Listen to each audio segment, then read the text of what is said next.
Olá, eu sou a professora Simone, sou professora de Direito Processual Penal. Hoje a gente vai falar sobre alguns temas que mais são cobrados na OAB através das questões. A gente vai estudar esses temas através das questões. Vamos lá. Primeira questão aqui, Roberto Jorge, após regular pronúncia, foi levado a júri, ocasião em que foi mantido algemado durante toda a sessão de julgamento, com justificativa de ser pessoa de índole perigosa, já que responde à acusação por crime doloso contra a vida. A defesa técnica impugnou, sem sucesso, a determinação do juízo. O Ministério Público, em plenário, postulou a condenação do acusado, asseverando que sua periculosidade fica comprovada pela necessidade do uso de algemas durante o julgamento. Roberto Jorge foi condenado pelo Conselho de Sentença, tendo sido aplicada a pena privativa de liberdade de 15 anos de reclusão. Assinale a alternativa correta que apresenta o objetivo da sua demanda. Olha só, aqui nós temos duas situações. Uma primeira é falar sobre o uso de algemas em plenário, quer dizer, o uso de algemas durante o julgamento lá no tribunal do júri. A gente sabe que esse uso não é permitido. A outra questão é entender a nulidade e entender o recurso cabível. No próximo slide a gente vai analisar isso. Olha lá, primeiro falando sobre a apelação. A apelação, ela é o recurso próprio para impugnar, para atacar sentenças de condenação e sentenças de absolvição. Quer dizer, aquelas decisões que terminam o processo. Então, o recurso de apelação, ele é voltado justamente para esse tipo de decisão. Então, aqui, a questão, ela falava sobre uma finalização de um momento, de uma fase dentro do processo. Ou seja, a fase do julgamento foi finalizada, a gente sabe que tem uma sentença. Foi dito na questão que tem uma sentença. Se tem uma sentença, cabe apelação. A questão aqui é saber... A apelação vai caber nesse caso porque também sabemos que no tribunal do júri vigora o princípio da soberania dos vereditos, ou seja, aquilo que os jurados decidem, aquilo que eles decidem em plenário, aquilo é absoluto, aquilo é soberano, não pode ser modificado. Por isso, tem situações específicas que vão permitir o uso de um recurso, no caso, a apelação. Essas situações aqui, ó, estão elencadas aqui. A primeira hipótese, quando ocorrer nulidade posterior à pronúncia, que é exatamente o caso da questão, mas a gente já volta nela.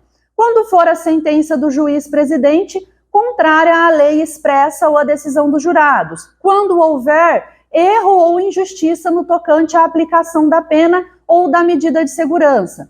Ou quando for a decisão dos jurados manifestamente contrária à prova dos autos. Aqui, o que cabe nessa questão é o fato de ocorrer a nulidade posterior à pronúncia. O que é esse momento da pronúncia?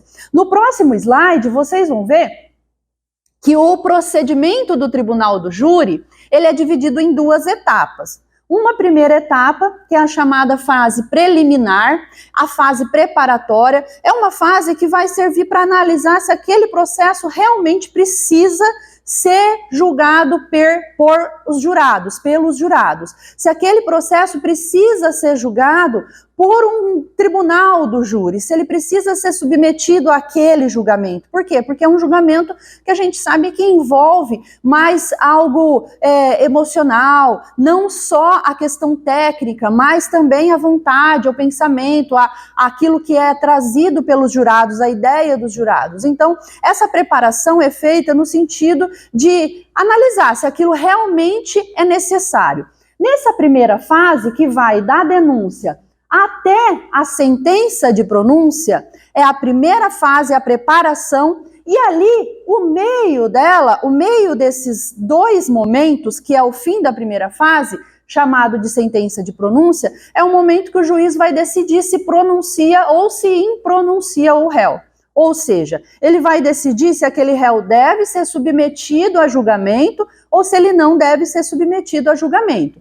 E aí ele pode ter 4 possibilidades. Ele pode decidir pela pronúncia, ele pode decidir pela impronúncia, pela absolvição sumária ou pela desclassificação. Aqui pra gente só interessa a decisão de pronúncia. Por quê? Porque aqui no caso que a gente viu na questão, aqui a decisão já foi a julgamento, então já teve uma decisão de pronúncia.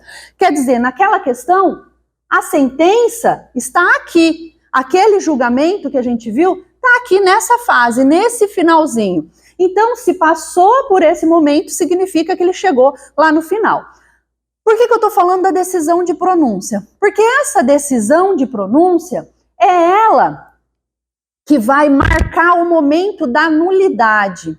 É ela que vai marcar o momento que aquilo pode ser arguido ou não. Lá a gente viu, na hipótese do artigo no slide anterior, que só cabe a apelação para reformar, ou melhor, para pedir a reanálise daquele caso, nos casos de nulidade posterior à pronúncia. Ou seja, o que aconteceu daqui para trás não dá para ser questionado mais. Por quê? Porque aqui na decisão de pronúncia era o momento que ele tinha que ter questionado eventuais nulidades que ocorreram lá atrás. Então, por isso que ele fala que a partir da decisão de pronúncia é que então vai ser cabível a possibilidade de analisar aquela sentença de novo, aquele processo de novo, se houver nulidades depois dessa decisão. Mas e aí? Vocês lembram o que é nulidade? Nós vamos ver no próximo ponto aqui o que é nulidade. Para falar de nulidade, eu gosto de fazer uma comparação da tipicidade penal. Porque quando a gente pensa na tipicidade, vocês vão lembrar que a tipicidade é o quê? É o encaixe perfeito de uma conduta com aquela determinada pelo Código Penal. Então, se no Código Penal está descrito matar alguém e alguém mata uma outra pessoa, a conduta dela é típica. Por quê? Porque ela preencheu aquilo que o artigo disse. Aquilo é a tipicidade penal. E o que é a tipicidade processual penal? Ela é bem parecida, e eu gosto de dar esse exemplo para a gente lembrar o que é a tipicidade processual penal. A tipicidade processual penal é quando o ato é feito de acordo com a lei. Então, o ato processual, tudo aquilo que acontece durante o processo, quer seja no documento, quer seja na audiência, qualquer ato processual, ele deve seguir a forma prevista no Código de Processo Penal. Isso é a tipicidade processual penal. Se esse ato não seguir a forma que está prevista no Código de Processo Penal, aí então é caso de nulidade. Então a nulidade é o quê? É uma infringência a essa tipicidade processual penal. O ato vai ser considerado nulo quando ele não cumprir a forma prevista na lei. Agora vamos juntar tudo isso para a gente entender a questão. A questão falava sobre o uso de algemas. Eu estou dizendo que nulidade é aquilo que atrapalha o ato de ser da forma que o Código de Processo Penal disse. É quando o ato não é feito da forma que o Código de Processo Penal diz. E aqui a gente tem 2 artigos do Código de Processo Penal. Um primeiro, que é o 474, no parágrafo 3º, ele fala que não se permitirá o uso de algemas no acusado durante o julgamento. Por que essa proibição?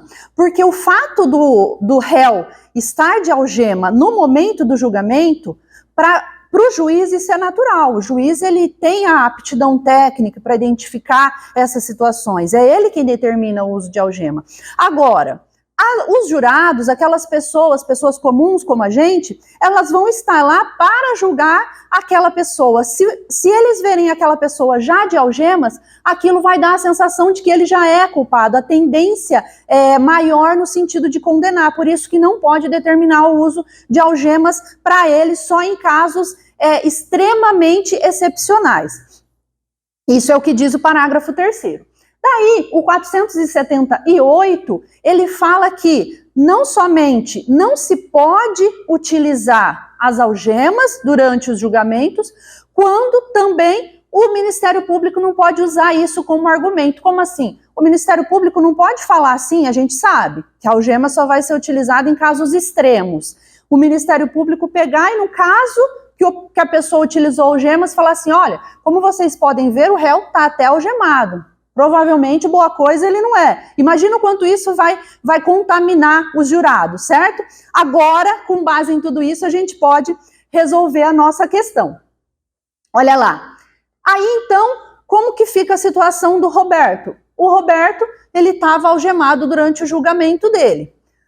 A primeira alternativa falava para postular a reforma da sentença. Eu até risquei ali, ó. Por quê? Porque não é possível reformar essa sentença. Qualquer medida vai fazer com que seja determinado um outro julgamento, porque não se reforma a sentença dos jurados, que é soberana, né?